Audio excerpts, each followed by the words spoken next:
Assalamualaikum warahmatullahi wabarakatuh. Nama saya Yuki Ridwana Pitapulu. Di sini saya akan menyampaikan materi saya mengenai komunikasi dan perubahan dalam pembangunan. Di era sekarang ini, pembangunan di segala bidang sedang giat-giatnya, mulai dari perkotaan hingga pedesaan. Keberhasilan pembangunan ini tidak lepas dari peran komunikasi pembangunan itu sendiri. Komunikasi memiliki peran yang sangat penting dalam pembangunan menuju perubahan yang lebih baik.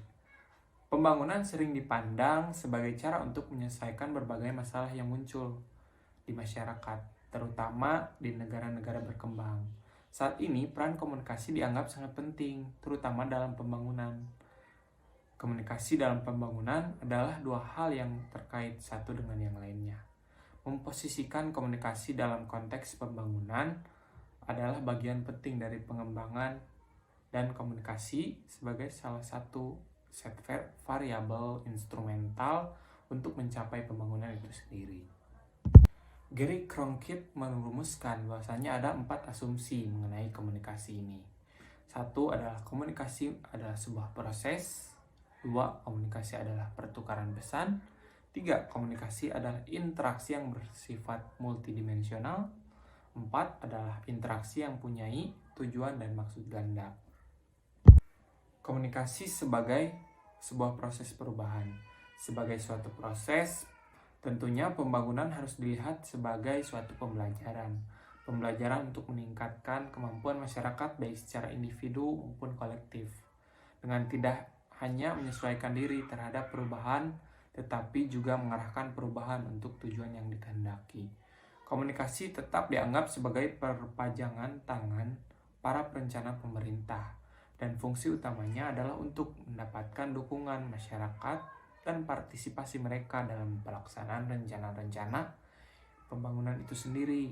Nah, setiap pembangunan dalam suatu bangsa memegang peran penting. Oleh karena itu, pemerintah dalam melancarkan komunikasinya perlu memperlihatkan strategi apa yang dapat digunakan untuk menyampaikan pesan sehingga efektif yang diharapkan itu sesuai dengan harapan. Selain itu juga fungsi komunikasi bagi perubahan, menurut Thomas M. Shediel, menurutnya manusia itu pada umumnya berkomunikasi untuk saling menyatakan dan mendukung identitas diri mereka dan untuk membangun interaksi sosial dengan orang-orang di sekelilingnya serta mempengaruhi orang lain agar berpikir, merasa, ataupun bertingkah seperti apa yang diharapkan. Sedangkan Rudolf F. Verderber, menurutnya, komunikasi memiliki 2 fungsi, yakni fungsi sosial dan pengambilan keputusan. Fungsi sosial bertujuan untuk kesenangan, ikatan, membangun, dan memelihara hubungan dengan orang lain. Sedangkan fungsi pengambilan keputusan ialah memutuskan untuk melakukan atau tidak melakukan terhadap sesuatu pada saat tertentu. Sedangkan menurut Profesor Deddy Mulyana, dalam bukunya Ilmu Komunikasi Suatu Pengantar, mengutip kerangka berpikir William E. Gordon mengenai fungsi-fungsi komunikasi yang dibagi menjadi 4 bagian. Nah, yang pertama adalah sosial, yang kedua ekspresif, yang ketiga ritual, dan yang keempat instrumental. Kaitannya dengan perubahan sesungguhnya, esensi komunikasi sebagai penyampai pesan informasi yang memiliki fungsi komunikasi sebagai integrator sosial atau perekat hidup bersama. Melalui fungsi ini, pengaruh komunikasi akan menciptakan kebersamaan, arti, dan dapat menimbulkan perubahan pada semua pihak yang berkomunikasi. Sehingga kondisi semacam ini adanya perubahan saling membagi atau menggunakan informasi secara bersama dengan merumuskan komunikasi sebagai interaksi sosial antar para peserta dalam proses informasi. Merumuskan fungsi komunikasi dalam era perubahan memerlukan pemahaman yang serius, mengingat sifat perubahan sangat pluralitas dan heterogenitas secara sosial, budaya, agama, dan lainnya. Untuk itu dapat dikemukakan bahwasanya rumusan komunikasi dalam era perubahan setidaknya harus mempertimbangkan 2 hal sebagai berikut, yakni pertama, melihat atau memperhatikan keragaman akar budaya masyarakat itu sendiri, dan yang kedua mengacu pada misi masyarakat yang tidak hendak dicapai secara keseluruhan. Selanjutnya ada faktor determinan komunikasi bagi perubahan, yakni ada faktor internal. Salah satunya kepercayaan dan daya tarik komunikator. Everett M. Roger membedakan antara kondisi atraksi homofili dan heteropili. Pada kondisinya, homofili komunikator dan komunikan merasa ada kesamaan dalam status sosial ekonomi, pendidikan, sikap, dan kepercayaan. Sedangkan pada kondisi heteropili, terdapat perbedaan sosial ekonomi, pendidikan, sikap, dan kepercayaan antar komunikan dan komunikator. Message yang dapat dimengerti dan logis. Kejelasan dari pesan atau informasi yang disampaikan komunikator sangat penting. Hal ini untuk diterapkan agar menghindari kesalahpahaman komunikan dalam menangkap isi pesan atau informasi yang disampaikan kepada dari komunikator. Selanjutnya ada saluran yang tepat, terus ada juga khalayak, dan ada juga efek. Saluran itu sendiri berkaitan dengan sarana atau penyedia penyampai pesan medianya gitu. Sedangkan khalayak itu sendiri apa yang menjadi sasaran dari si penyampai atau komunikator itu sendiri. Nah, efek itu sendiri merupakan pengaruh yang ditimbulkan pesan dari komunikator. Sedangkan faktor eksternal itu sendiri menurut Devler melibatkan 4 faktor, yakni komunikasi dipengaruhi oleh label sosial budaya pelakunya, dan yang kedua faktor hubungan sosial di antara pelakunya, yang ketiga lingkungan fisik, dan yang keempat pengaruh komunikasi sebelumnya. Dalam hubungannya dengan proses sosial, komunikasi menjadi suatu cara dalam melakukan perubahan sosial atau yang disebut dengan social change. Komunikasi berperan menjembatani perbedaan dalam masyarakat karena mampu merekatkan kembali sistem sosial masyarakat dalam usahanya melakukan perubahan. Namun begitu, komunikasi juga tak akan lepas dari konteks sosialnya. Artinya, ia akan diwarnai oleh sikap, perilaku, pola, norma, peranata masyarakatnya itu sendiri. Jadi, keduanya saling mempengaruhi dan saling melengkapi. Seperti halnya hubungan antar manusia dengan masyarakat. Littlejohn 1999 menjelaskan bahwasanya hal ini dalam genre interaksionis teoris. Dalam teori ini dia dijelaskan bahwa memahami kehidupan sosial sebagai proses interaksi komunikasi merupakan sarana kita belajar berperilaku. Komunikasi merupakan perekat masyarakat. Masyarakat tidak akan ada tanpa komunikasi. Struktur sosial diciptakan ditopang melalui interaksi. Bahasa yang dipakai dalam komunikasi adalah untuk mencapai struktur sosial. Lalu selanjutnya ada tahap perubahan dalam komunikasi.